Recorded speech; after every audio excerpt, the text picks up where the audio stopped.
There is a town. The town's name is Mayberry. There is a reporter. His name is Jones. He has come to Mayberry to interview a hermit. The hermit's name is Harrop.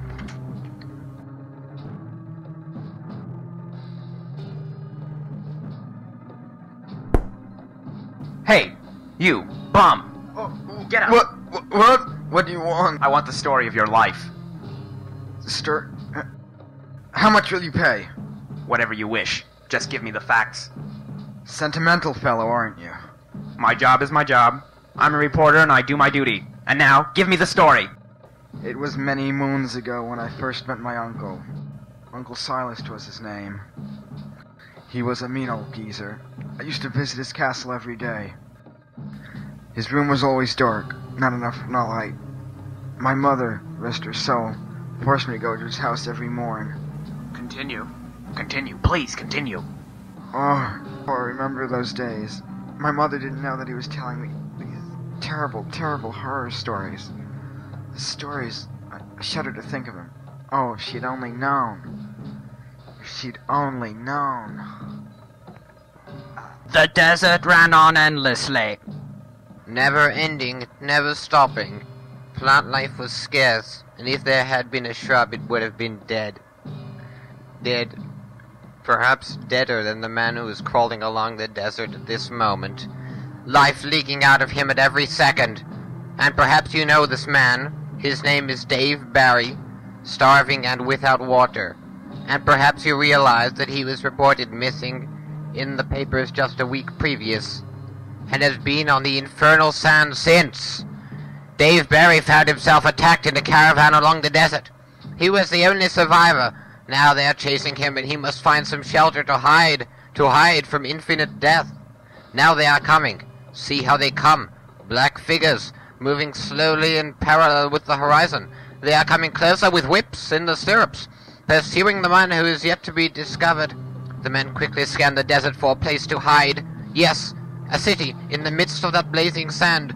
Pillars and towers and... oh, what else could a man ask for? Right smack in the sun, a city of gold. Perhaps the yellow brick road. For Dave Barry is running fast toward that eternal city. It didn't take him long, and he ran at immense speed. And still the pursuers pursued the pursued, reaching that golden gate and knocking on it with blood-red knuckles. Drained of all energy, he lay there motionless, and still they came. You can see that he was quite mad. My mother urged me to go. Believe me, I was against the whole operation. And then that fateful day, my father entered the room. What are you doing here? He's been telling you these stories all along. Silas, I should kill you! You should, but you won't. I curse you, by the demons of Stygia, by the spirits of Dormammu, and the hosts of Hogger. You shall be deader than the slime which you resemble by tomorrow morning, you fat son of a hog! I forbid you! I forbid you ever to see Silas again! Do you hear me? I forbid you to see Uncle Silas again! I curse you to hell! I curse you to the living ends of hell! God, how I hate you! I hate your sick head, and eyes and mouth! I wish you had never existed! You make me so angry. I'll hold a party at your funeral tomorrow and count the days till I kill your son. You're like an evil great fat beetle. A beetle. Someone who sucks the blood of innocent men. A beetle. Silas, if I ever get a gun, I'll know what to do with it. I'm leaving now. I'm leaving. You're a great fat green shiny beetle! Beetle! Beetle! Beetle! Beetle! See you in hell, for you'll be dead tomorrow. Come back! I'm not finished with you yet! You and your goddamn black wife! Fine son of a bitch you have! Son of a bitch! And you're a small, fat beetle! A cockroach! Beetle! A cockroach! Cockroach! Cockroach! Cockroach! Beetle! Cockroach! Beetle! You wig! Ah! You came here. If I ever see you again, I'll curse you to the ends of the universe, You fat beetle! Beetle! Beetle! Beetle! Beetle! Beetle! Beetle! Beetle! Beetle! Beetle! Beetle! You will know what it means to be a damn beetle! Beetle! Beetle! Beetle!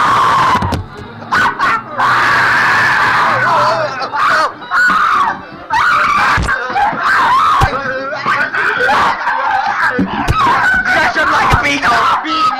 I barely managed to escape with my life. Uncle had always hated me because of my color. My father was white, my mother was black, and I'm mixed, and that's the way it is, man. That's the way it will always be. He was one of a kind, that Uncle Silas. A real mean fellow if ever I saw one. When I realized I had forgotten my briefcase. Young fool that I was, I returned. Uncle was furious.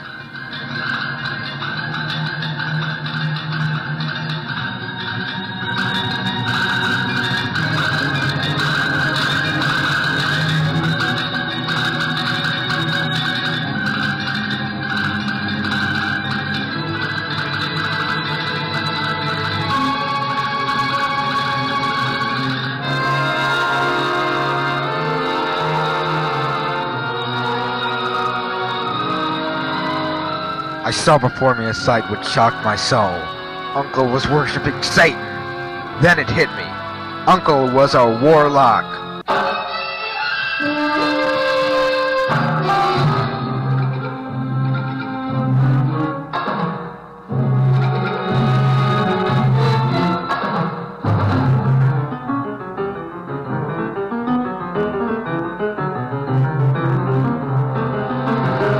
I screamed, and 'twas then that he cursed me for all eternity! And that's my story. Pieces in a jigsaw puzzle. Try and put them together if you can. Do you believe me? Yes, I do believe you. His name, Harrop the Hermit. His profession, a lonely man whose only goal in life was to tell his pitiful story to someone, anyone. And he found that someone, a man named Jones, a man who for the first time in Harrop's life had taken a slight interest in the poor, pitiful hermit's soul. Harrop's mind has spoken, and will be put down on paper as soon as possible. As for Harrop's body, just walk down any street in a large city, and you will find him just around the corner from the place.